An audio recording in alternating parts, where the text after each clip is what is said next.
Hey, y'all. Welcome to the Bucky Kennedy podcast. Thank you so much for joining us.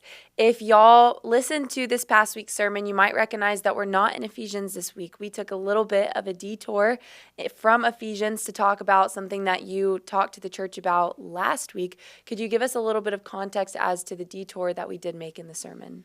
Yeah, we're our church at North Hall Church, and for those of you who listen, don't go to our church. We're at a place where we're out of space and out of room, and we are pursuing, hopefully purchasing land and eventually building on that land because we need the space. And so I've challenged our church for this next chapter of giving. Instead of calling it phase 1, phase 2, it's the next chapter of what God's writing in our story. And so I challenged our church that we've got to raise $10 million in this next chapter. And so on May the 4th, we're having our big giving Sunday. We're asking our people to come and give. And so I just needed to challenge them because I didn't want to just throw a date out there and not give a context of what does that even look like? How does that even take place? Why does generosity matter? How does generosity work? So if we're going to do something like this, I always like to put it in the context of Scripture and let our people know this is not the first time this has ever happened. We aren't coming up with special offerings. And so it was more or less getting them prepared about a month out to give. And where you brought them in scripture was in Exodus. And I think that gave such a beautiful picture and story of the heart posture of giving. One of the things I think you said in the sermon was that God made giving a matter of the heart. And it's not just looking at the quantity that you're giving, but the posture in which you're giving. Yes. And I think that gave so much context because you're not just throwing out numbers. You've said it before. You said it Wednesday night and this Sunday that it's easy for those numbers to just roll off the tongue. Actually doing it and the heart posture behind giving is a whole nother thing. And so I think that picture that you gave from Exodus of the people there giving to the tabernacle, that really painted a picture that God made giving a matter of the heart, not just the quantity of which you give. Well, I think at times, especially in the church, we let the whole giving thing get hijacked by people that can always tell a story of misuse of funds or, those people that are saying, I've got to have $55 million to buy a plane. Or we hear those stories and they get all the hype. But the reality is that God defined giving and how we should give way early. Matter of fact, God's the most generous giver that's ever lived. For God so loved the world that he gave his only begotten son. It's not that he just gave his only son, the only one he had, but he's the only one like him. He was a unique son. So I think when we think about giving, churches and pastors kind of get a little shy about talking about it because there's always somebody that may be there and said, all the church does is talk about giving, and we all know that's not true. But Christianity has as a cornerstone of it a gift from someone who gave. And I think we need to understand that, and that's part of the nature of God, to be generous. And why did you feel as though this was the time to start talking about it? I know you said that you set the date for the day that you wanted people to give, and you've alluded to the land that y'all are looking at, but what was it that the Lord had been walking you through and in your heart that you felt like this was the time to bring this message to the people and start to lay it on their heart now for what God is doing now, but what we're expecting and praying for him to do next? Well, God's just impressing himself on me. Sometimes preachers get in our own head and we overthink things and we go, well, I'm in this series, I can't just jump out of it. And we really think people think more about that series than we do. And sometimes we get a little into our own thinking. Fortunately, because I have the personality that I have, Mary, which you've looked at and studied, that's kind of what you and your dad do. Y'all know that I can turn on a dime or even a penny if they still made them. So it was just the fact of, I needed to challenge our people. We're headed in this way. I can't say this is what we're going to do and then not come back to it and say, what are we going to do about it? It's not going to just happen. So I want them prepared, and I want them to give prayerfully and thoughtfully. I don't want them to just say, "Well, I'll throw some money at it," and I don't want them to give out of guilt. I want them to give out of grace, because you're much more generous in grace than you are in guilt. And so it was just this idea of this is the opportunity. This is where we are, and we need to start thinking this way now. I'm glad that you brought that up about that you don't want them to give out of guilt. And again, the heart posture in which they give. You talked in the sermon about the pattern of giving and some of the different heart postures, even from that story in Exodus, of the passion, the urgency, the consistency with which the willingness with which they gave. And I feel like that is a great point that you made, that you don't ask out of guilt. And I think you used the word challenge. You want to challenge them to consider what they give and how they give prayerfully. And we were in 2 Corinthians 8 Yeah. as well. And as I was reading that this morning in chapter 9, it talks about how the Lord wants a cheerful giver. Yeah. And whoever sows sparingly will reap sparingly, but he wants a cheerful giver who decides to give out of a cheerful and generous heart, not out of compulsion or obligation. And that word challenge, that word prayerfully consider, not out of guilt, but out of grace and gratitude is another thing you talked about. I think that's so important to remember, even knowing that that's your heart posture, that when you're up there asking and you're challenging, it's not because of guilt. You're not trying to convince them to give. You're trying to get them to consider prayerfully giving. You're trying to challenge them, not necessarily convince them. Well, and God had to work that in my life for a long time because I mean, this is the somewhere between 7 and 9 building things that I've had to do, or God's put me in a position to do. And, so I've done the guilt offering. I've seen that, and the fear-based offering. So really want to stay to that faith-based offering of, hey, this is what God's calling us to do. And at the same time, my wife Stacy and I, we're giving. So it's not like I'm saying, y'all give, I'll watch. We want to participate. Because I believe as a pastor, your people won't go where you're not going. And I can't ask people to do what I'm not willing to do. So, or am doing. So all of that comes into place. And the reality of it, if we're God's church, we just need to do what God's church should do and get into that understanding.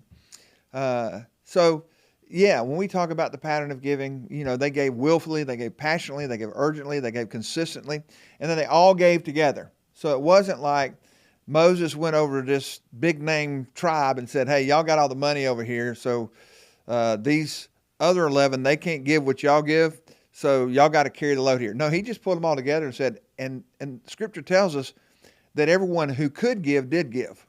So it was that investment there. And so for us, and I think for any church that's going to try and do something that God's led them to do, it has to be everybody giving according to what they have, not according to what they don't have. And that's all God ever asks us to do, is that we are stewarding what He's provided us with. I don't have to go get a loan. Now, if I've mishandled His stuff, Malachi tells us that's stealing, that's robbing from God. If I mishandle it or rob from Him, then I'm not going to be able to give what He's provided for me to give. And so, and this whole deal is not just to the prosperity side. I'm not saying give so that you can become wealthy. I'm saying give so that you can be obedient. There's a big difference there. Now, God may bless me financially out of my giving. He tells me I can test Him that. But my whole motivation for giving is out of obedience, and it's pleasing to God, and that's what He's asked me to do. What happens as a result of that, that's all about God. But this is on me. So I'm going to give out of obedience far more than I want to give out of prosperity. You mentioned at one point the responsibility and stewardship, and that you give what you have. You don't give what you don't have, but you're asked to give what you do have. Mm-hmm. And even yesterday or during the sermon, you were talking about the stories of God's provision, even with you and Stacy, of the Lord providing for you and you continuing to be obedient in how you give to Him, and then the Lord being faithful to provide for you. How do you balance the discernment between having faith and trust in what you give back to the Lord, but at the same time balancing stewarding and being responsible with giving what you have? Well, I always, like I said, I've done this 42 years. So there's always been these people that come up to me and say, you know, I'm a New Testament giver. I'm not that Old Testament tithe giver. And when I hear that, I say, oh, so you give everything. So it's interesting the looks you get when you say that, because in the New Testament, the examples that are always given is they gave everything. It's amazing how we want to get back to the Old Testament, get under that law real quick. So I think for us, we've always looked at the tithe as a starting place to give. That's where we start from. It's not that we're trying to get there. That's where you start at, 10%. And some people always ask, is that gross or net? No, whichever. It's if you give off 10% of either one of those, you're going to give far more than the average church member, who gives basically 4% is where the average church member gives. And so I think it's just understanding that this is what God's given you. So the first 10% for us, we don't think about, it's gone. And then we're living on the rest, and then also giving out of that rest too. And so what I try to tell people is, you got to know what your enough is. And once you know what that enough is, that'll tell you everything you need to know about where you're going to live, what kind of car you're going to drive, clothes you're going to wear, all that kind of stuff. Once you know you're enough, but you ought to immediately understand 10% is not in the paradigm of that. So that's kind of how we get to in that thinking right there, of just realizing that not all of that is ours to deal with. And we come to that place of that 10%. Now, again, there are people out there that are going to say, well, that's an Old Testament law that God, it's the only time that God says you can test me is in this. What about the New Testament? Well, I mean, in that, you've got all kind of dynamics about everything, all. I mean, you look in the New Testament at the times that Jesus said all, everything. So this issue of when we get down to where we're bartering with God about New Testament, Old Testament giving, we're already revealing our heart. And that goes back to the heart posture, that Yes. God made giving a matter of the heart, and He wants the heart posture rather than just the quantity and the legalistic approach of just doing it by the numbers. And that even goes back to that pattern of giving that you were talking about, the way in which they gave, that it was willfully, passionately, urgently, consistently, and generously. Of those heart postures, what do you think is the most difficult for people to grasp, or the most uncommon one that people give from? Willfully. I think, and I said the way that you have to have a willful heart is you have to have a grateful heart and a humble heart. A grateful heart recognizes all that God has given you.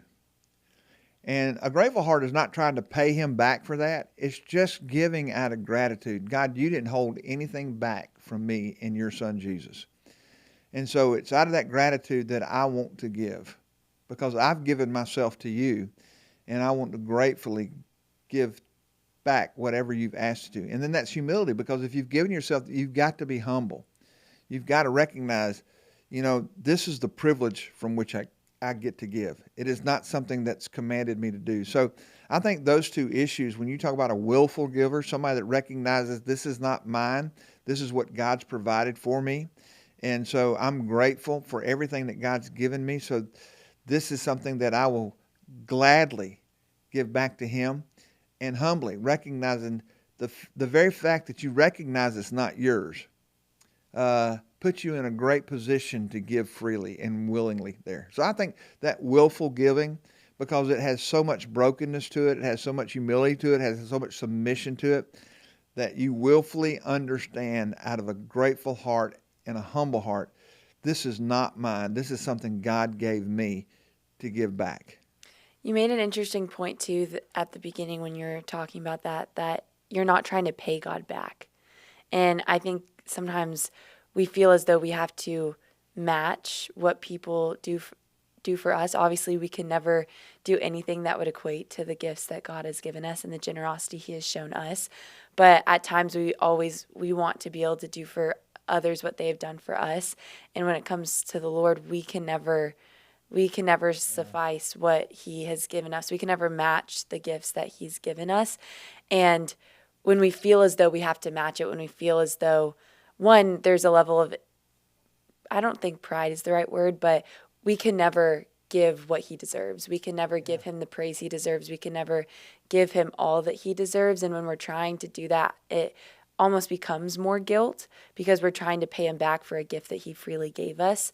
But when you come from that posture of gratitude and humility, you can't help but want to give him just what you can because you're overflowing with the gratitude of what he's given you and living in that. And that's where the heart posture comes in, is you can't help but give back whatever you can. And you realize that it will never be sufficient because of how grand he is and how much he deserves.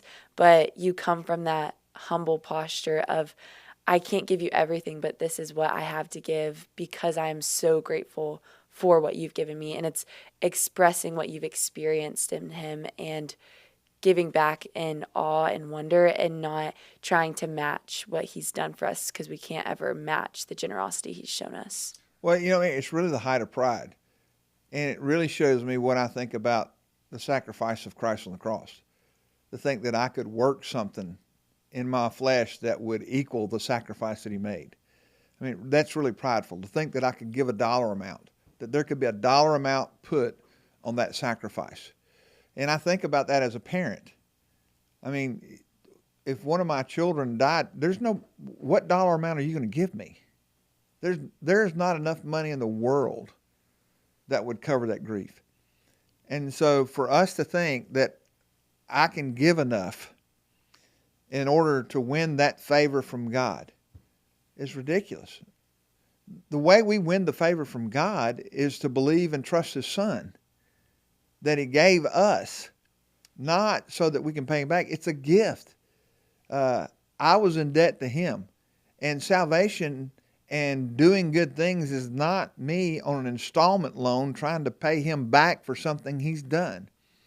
So I think it's the height of arrogance and certainly at times ignorance of recognizing the value of Jesus and what he did for us on the cross. He didn't give his life for a monetary gift. He gave his life for our life and for eternity. And so it's out of that, it's the recognition that there's nothing I can do to equal that creates the humility, that it's beyond my capability to do anything that would match that gift. And it's prideful to think otherwise. Speaking of the humility and the gratitude in which you give, the heart posture and the patterns of giving, how would you encourage or instruct people to examine their hearts to know the heart posture from which they give, even as they prepare here to give on that date and look to the next chapter of giving? How would you encourage people to examine their hearts to know if they're in that right heart posture? And if they're not, how do they get to that heart posture? Well, I think it always starts when you're going to deal with God and you're seeking God for his will and what his direction is. It always starts with the posture of your heart. Is my heart clean before him? To the best of my recognition and accountability and responsibility, have I done everything I can to deal with unconfessed and unrepentant sin so that I can hear clearly? And then secondly, it's just listening for what that is and recognizing what I have. We live in a world where most people don't even know what they have and don't have. Materialism is an issue, which is always next to idolatry. Wherever you find materialism, you usually find idolatry. And wherever you find idolatry, you find immorality. So they all run together. I mean, they're triplets.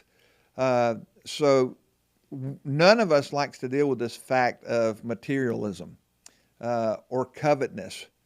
So I got to deal with that, and then recognize that's going to be a breaking. That's a process of humility And it's not a fun place to be.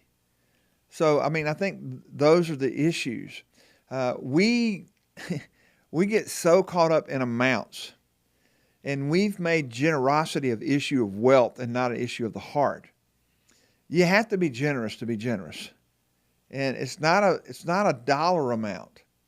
Now, if generosity to you, if you're living on a certain income, generosity to you may be a totally different amount than somebody else that has a larger income. But your amount given doesn't make you either more generous or less generous. I mean, there are people out there that might can give $1 million, and people go, "Look how generous they are." What if they're a billionaire? Is that really generosity? I mean, it's kindness, and it's a generous gift. But I mean, we let that amount determine generosity. God looks at, well, He says they give according to their ability to give. And so I think that to get to that place, you really have to want to be right with God. If you really want to give what God's called you to give, and in that process, you may not be able to give what God's called you to give because you stole from God. And then you got to deal with that whole deal and ask God to confess that, and then ask God to forgive you that, and then trust Him that He's gracious. He's gracious. He's not going to shame you for what you did in the past. He just wants you to recognize it so that He can get you beyond it. He wants you to bring it up so He can clean it up. That's what I like to say. And not so that He can condemn you, but He can get you beyond it and out of it. So that's kind of where you have to start. If we're ever going to give graciously and generously, consistently and willfully, we got to start. It's a posture of the heart. And that's where it's all got to be. As you were saying that, it even reminded me of the conversation that we had on last week's sermon recap about getting with God, and how I believe it was Moses that said, "Lord, show me your ways, not just show me your works." And when you're looking to find the next thing you're going to do, you need to first get with God and examine your heart. And that's where Scripture says examine yourselves, but that's where God exposes the things in your heart that need to get right, because your heart informs your behavior, and how you think informs what you will do. And so I think that is such a good word to this as well. Don't just think about what you're going to do or what you're going to give, but go to the posture of your heart and think about, how do I need to get right with God? And what are the things in my heart that He wants to refine, that He wants to chisel away? And me looking towards this thing that I'm going to do, whether in this case it be giving, how does He first need to refine my heart? And He's using what He's calling me to do to make me examine my heart and where it's at. And even talking about this passage we were in 2 Corinthians 8, it says in verse 5, they gave themselves first to the Lord, and then the will of God to us, and then by the will of God to us. But I think there's so much power in even that statement of, it's talking about their giving, that they gave accordingly, but it says they gave themselves first to God. They gave their heart first to God, and then out of that posture they acted. Well, I think that's just the way it is, isn't it? I mean, but we live in this world where we got to earn everything. God said, there's no way you can earn what I'm going to give you, so I'm going to give it to you. I just, in my mind at times, think about, God said, okay, listen, we need some funds, so we're going to have a bake sale in heaven. He's never done that. And I understand there are times that people have to do stuff, but God taught me this lesson when I was a youth pastor in Forest City, Arkansas. Great church, and still have friends there. Great experience. But we were getting ready to do this youth trip, and so we were going to have, it was either a spaghetti plate dinner or pancake supper or whatever. We're going to charge you $5 to come in there, and we're going to raise some money for summer camp. And so we got people working and all this kind of stuff, and they come in there and lay like $5 down there, and some people would give you a 10 or 20, whatever it was, and because they understood it was a fundraiser. And I just sat there and thought, I bet these people would probably give more not to have to come out. And why not just ask them for money instead of getting out here There were people who said, well, these kids got to work for it. But the kids weren't working for it. Their parents were in there doing all the work. The kids weren't working. They might serve a plate or clean up or something like that. But, they weren't getting the concept. And the kids that came from homes that could afford it, they didn't really, they participated because we made a mandate that everybody's got to participate, whether you need it or not. And a lot of times the kids that we were helping weren't participating in it. And so I just learned, why don't we just ask people, say, we're trying to raise this amount, would you like to give to it? And you wouldn't believe our response was so much better that God taught me, here you are, you've settled for a $5 spaghetti plate or pancake plate or whatever. If you just ask, I'm able to do more with your ask than you are with your work. And he taught me that. Now, I'm not saying that's always, everybody does what they do. I get it. I'm not opposed to car washes. That's not what I'm saying. It's just that God taught me that when I depend on him, he's able to do far more than anything I can think or do or ask. That's Ephesians 3:20 and 21. And so I just learned it's so much better to beg God than beg people. That's good. As we wrap up our conversation today, I do have one more question for you regarding as we look towards this next chapter. We're talking about what's coming up, that we're expectant to see what God can do, that he can do far more abundantly than we could ever ask or expect. How would you encourage people to remain present in what God is doing now while also looking towards what God might do and can do next? It's always about faithfulness where you are. Am I going to manage what I have well? That again, sometimes we ask the question, can I trust God? He asked back, can I trust you? As a steward, am I going to be a trustworthy steward? See, so many times I'll come across someone and say, well, I'm waiting on God, and they're not doing a thing. Waiting on God is not doing anything. Waiting on God is being faithful where you are and doing what you can with what you have and showing that you are a faithful steward. It's not sitting there just waiting and doing nothing. It's being faithful in the moment. And so I encourage people, faithfulness in the presence is huge. Doing what you can with what you have right here, right now, that's faithfulness. And show yourself to be trustworthy. And allow God, He is the best person to recognize what to do with us. And it will be more than you can. And here's what I found, Mary. It's never what I think it's going to be. It's always more. And in ways that I never thought it would happen. It's always different. So I would just say, don't box God in to your thinking. Now, that doesn't mean you throw out the book. I mean, He's always going to operate in accordance to His Word. But God doesn't always operate in my personality. He operates according to His nature. And what He's going to do so that I can best handle what He's doing is conform me to Him. He's not going to conform Him to me. He's going to make me more like Him.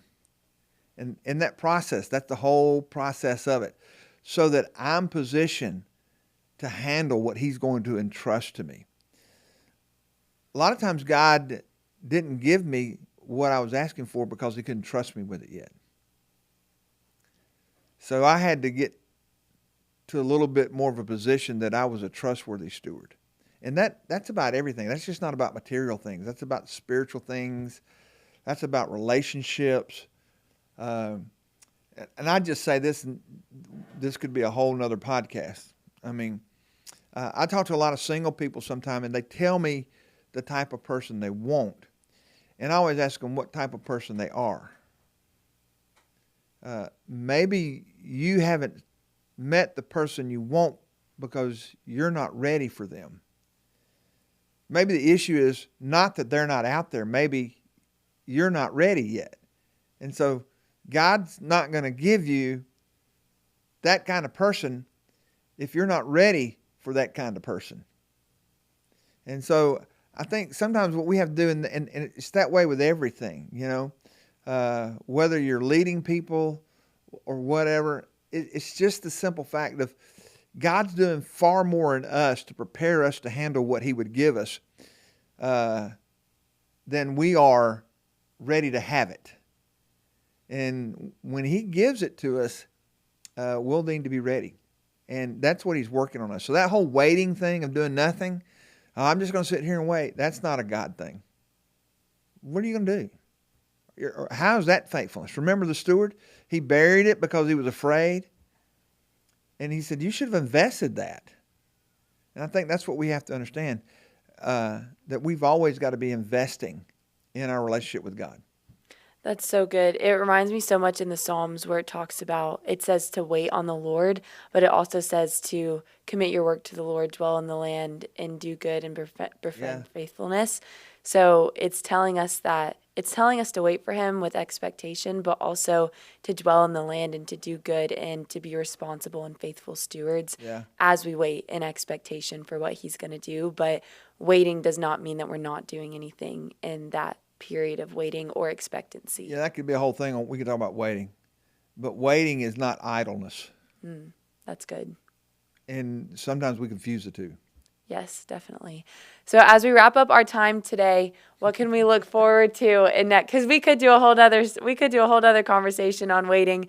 But for the sake of time today, wrapping up our conversation on this next chapter, giving, what can we look forward to for next week's sermon? Well, we're going to get back into Ephesians. Today, that's kind of where I'm leaning in and pressing in as I'm praying. I'm getting to Ephesians 4. And again, we talked about that a little bit next week. But, I just want to encourage people that are listening, Mary, at the church they're at, the pastor they're out there, never shy away from what God has called us to do. I ended yesterday's sermon with a quote that people say around, I'm not nearly as afraid of failure as I am terrified by regret. And I don't want to stand before the bema seat. It's inevitable. It's going to happen. And go up there and saying, man, I sure have accomplished a lot. And then recognizing all the opportunities I had that I didn't trust God for. So I would rather trust and try than than be afraid of what could happen. And I think this is it. And I know we're wrapping up here, but just this is so important. How we measure failure. And I always think about, again, go back to Israel at Canaan. Did God fail or did the people fail? God promised to give the land. So who failed? They didn't take God at His promises. It's not God's fault. God proved, I'm going to raise up a generation that will believe me. The issue was there. And so I think a lot of times when we get into this issue here, we always ask it from the wrong side. Well, what if it fails? What if it works? And I think we have to get in that mindset. So I just want people to understand, listen, don't be afraid of what's big. Just trust God for it. This is a mountain moving God. And we say that and we limit it to a cliche, but it is absolutely the power of God. This is the one who set the planets in motion. That's who we're talking to. If I think that God can be intimidated by a dollar amount, then my God's not big enough. And so I really, really want to encourage people that sometimes God's not limiting us, we're limiting God. And don't let amount and sizes be the indicator of the challenge. So just trust God to be God. And He is almighty and can do whatever He purposes in His heart to do. And so that would be my encouragement. So I want whatever we do in our church, I want it to be more about the testimony and glory of God than about the size and scope of anything we do. And that's why we call it the next chapter, not the next phase.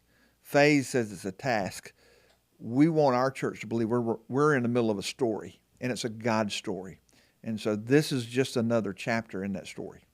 That's such a good word, and I think that's such a good perspective to leave people with, that it's not a task that we're trying to accomplish. It's part of the story that we're trying to step into and steward now, but be expectant towards of what God has done, is doing, and will continue to do in and through the life of these people here in this body that he has so faithfully provided for already.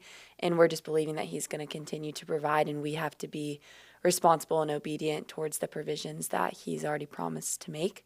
So I think that's such a good word of encouragement to leave people with here, for those people at other churches, of believing in what God is calling you to do and being a steward in the now, but also being responsible as we prepare and provide for what he's calling us to next. So I think that's a good word to leave people with. And thank you all again so much for joining us, and we hope to see you next week. For more content like today's podcast, click right here. For sermons, click right here. And again, please like, share, comment, and subscribe. Have a blessed day.